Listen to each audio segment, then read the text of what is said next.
예, 안녕하세요. 대전 참정외과 원장 이영민입니다. 오늘은 여러분들이 자주 닥치는 정강이, 발목, 발가락, 발바닥 여기에 통증에 대해서 말씀드리도록 하겠습니다. 우선 위에서부터 내려올게요. 정강이 쪽에는 정강이 뒤쪽에 주로 문제가 생기는데 종아리 쪽에 큰 근육이 있죠.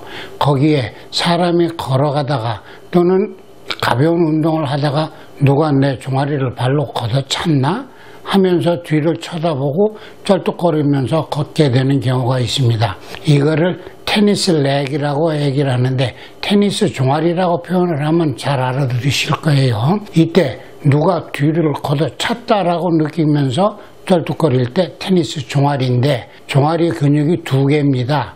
그 밑에 아킬레스건까지 가는 속에 있는 거는 제외하고요. 피부 바로 밑에 있는 두 개의 알통 같은 종아리에서 가운데에서 안쪽으로 들어와 있는 그 종아리에 끝나는 부위에서 약 5 내지 7cm 무릎 쪽으로 그 부위에서 많이 찢어지게 됩니다. 찢어지는 부위는 많을 수도 있고 좁을 수도 있고요. 여기에다가는 초음파 보고 근육의 파열 정도를 확인을 하고 주사 치료를 하면 그 효과는 대단히 좋습니다. 아주 쩔뚝거리시던 분들이 조금은 쩔뚝거리기는 하지만 병원에 들어왔을 때보다는 훨씬 편한 상태에서 걸어 나가시는 것을 볼 수 있습니다. 종아리 끝나는 부위에서부터 밑으로 내려와서 발바닥 뼈에 붙는 아킬레스 힘줄이 있죠. 아킬레스 건에 염증이 생기는 것을 아킬레스 건초염이라고 얘기를 하고 이거 역시 종아리에 초음파를 대고 초음파 주시하에 주사를 놓으면 상당히 효과가 있을 수 있습니다. 감별 진단을 해야 되는 것은 테니스 종아리는 그냥 발로 누가 걷어찼나 하는 툭 소리가 난다고 얘기를 하고 아킬레스건이 끊어졌을 적에는 총 쏘는 소리가 나는 듯 하면서 굉음이 들리면서 팍 주저앉는 경우가 있습니다. 물론 완전 파열됐을 때 얘기고 부분적으로 파열이 됐을 적에는 또 심하지 않겠죠. 아킬레스건 밑에 물혹이 생기는 경우가 있습니다. 상당히 걸을 때마다 불편하죠. 이거 역시 초음파 주시하에 물혹을 천자에서 빼내주기만 하면 그 효과는 아주 드라마틱하게 환자의 통증이 없어지는 것을 저희들이 볼 수 있습니다.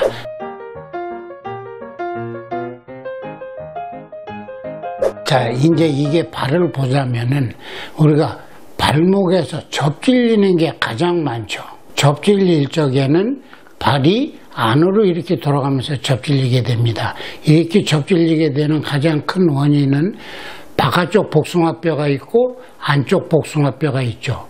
이 복숭아뼈의 길이가 바깥쪽이 더 깁니다. 그래서 이렇게 바깥쪽으로 돌기에는 조금 힘이 듭니다. 그래서 우리 사람들이 거의 대부분 안으로 돌면서 접질리게 되죠. 접질리게 되면 뼈는 괜찮은데 인대가 전에 말씀드렸던 못이 흐물거리고 삐져나오고 하는 거죠.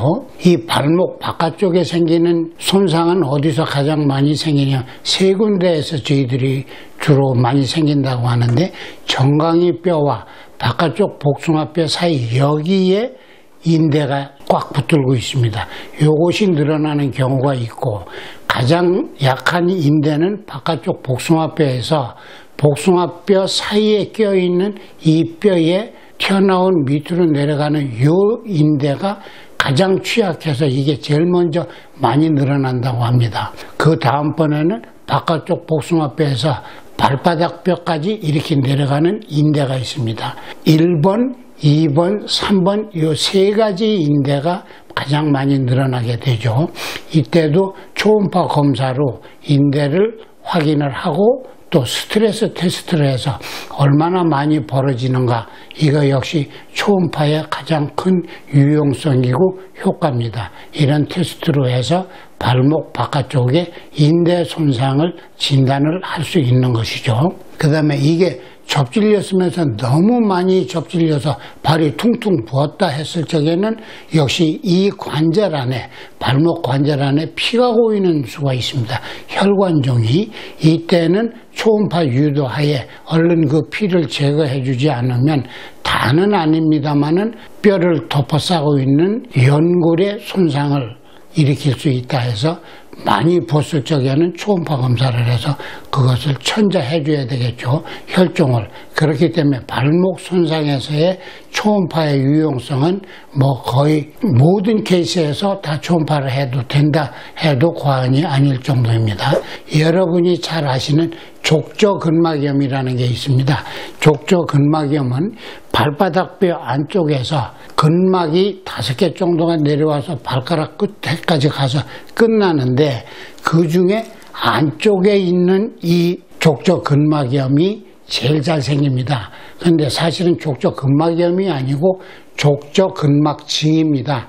왜냐하면 조직학 검사를 해보면 염증 세포가 보이지 않는다는 거죠. 그래서 족저근막증인데 이것은 안 아픈 쪽과 아픈 쪽을 비교해서 초음파 검사를 해봤을 적에는 상당한 차이가 나고 보이는 것을 확인할 수 있습니다. 이때 치료는 제 경험으로는 체외 충격파가 가장 효과가 있는 걸로 알 수 있고 또 신경치료를 하는 경우도 있습니다. 족저근막염에 대한 근막 치료를 또 할 수도 있고요. 그래서 이런 치료법이 유용하다 하는 것을 말씀을 드리고 그 다음에 이 발배통이라고 하는데 이 발가락 시작하기 전에 우리 발바닥 땅 디디는 둥근 쪽에 많은 통증을 호소하는데 거의 대부분이 심한 운동을 하는 사람입니다. 장거리 달리기를 한다든지 또는 위에서 떨어지면서 하는 점핑을 한다든지 이런 때 여기에 통증을 많이 느낄 수 있죠. 이것도 물리치료, 이온치료, 마사지 다 할 수 있습니다. 그리고 좀 심할 적에는 깔창이라는 것을 이용을 해서 이 발배통을 치료를 할 수 있는 겁니다. 그 다음에는 발가락 사이사이에서 찌릿찌릿하다는 지간통을 호소하시는 분들이 있습니다. 이거는 몰턴스 뉴로마라고 해서 3번째, 4번째 사이에 있는 지간신경이 눌렸을 적에 발가락 사이사이가 찌릿찌릿하다고 얘기를 하는데 요거의 진단은 전체 5개의 발가락을 다 한 손으로 쥐고 꽉 조여줬을 때 찌릿한 게 더 심해졌을 때 지간신경증이 있구나 하는 것을 알 수 있고 이것도 초음파 주사의 주사 치료로서 효과를 볼 수가 있습니다. 그 외에 우리 손등에 생기는 것처럼 물혹이 발등에도 간혹 생깁니다. 이거 역시 초음파를 이용해서 천자를 하면 빼내주면 효과를 충분히 볼 수 있는 것입니다. 이 발등 쪽으로 찌릿찌릿하다고 하시는 분들이 있는데 이거는 피하신경이 눌려서 그럴 수도 있습니다. 이때 진단은 지금 보여드리는 것처럼 한 손으로 발등을 이렇게 꼬집듯이 눌러줘서 영어로는 핀치 앤 롤이라고 하는데 이렇게 꼬집어서 돌려주면 그때 찌릿찌릿해요 하면 이때 피하신경이 눌리는구나 해서 이거 역시 주사 치료를 통해서 눌리는 부위를 넓혀주면 큰 효과를 볼 수가 있습니다. 이렇게 해서 종아리서부터 발까지 생기는 가장 흔한 질병에 대해서 말씀을 드렸습니다. 다른 것들도 있지만은 우선 이 정도면은 80~90% 이상의 진찰을 할 수 있고 치료도 할 수 있을 거라고 생각이 듭니다. 감사합니다.